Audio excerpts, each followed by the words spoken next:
While animals can quickly adapt to a wide variety of injuries, current robots cannot think outside the box to find a compensatory behavior when damaged. They are either limited to the contingency plans provided by their designers or need many hours to search for suitable compensatory behaviors. Current damage recovery in robots typically involves two phases: self-diagnosing and then selecting the best pre-designed contingency plan. Such self-diagnosing robots are expensive to manufacture due to the high cost of self-monitoring sensors, and are difficult to design because robot engineers cannot foresee every possible situation. This approach often fails either because the diagnosis is incorrect or because an appropriate contingency plan is not provided. In this research, the model is derived by observing how animals respond to situations of physical injury, in which case, by trial and error to compensate for damage.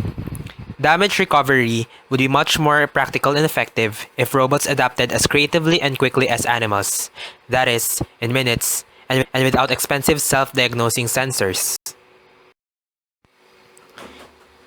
In this presentation, from a coordinated research by Jeff Clune of the University of Wyoming in USA and Antoine Collet and Jean-Baptiste Moret of the UPMC University France, is a whole new way of allowing robots to think for the best in damaged state situations.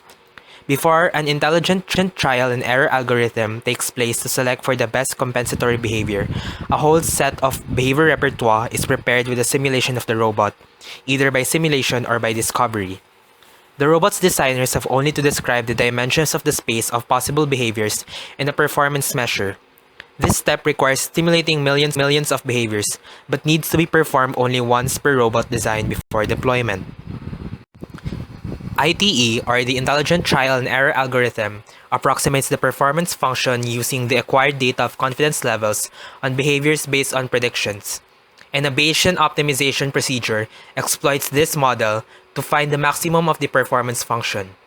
The robot selects which behaviors to test by maximizing an information acquisition function that balances exploration, or selecting points whose performance is uncertain, and exploitation, selecting points whose performance is expected to be high.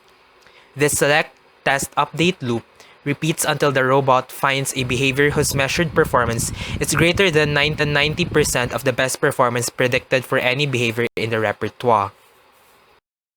With the next two slides, you can see how these experiments demonstrate that intelligent trial and error allows the robot to both initially learn fast gaits and to reliably recover after physical damage.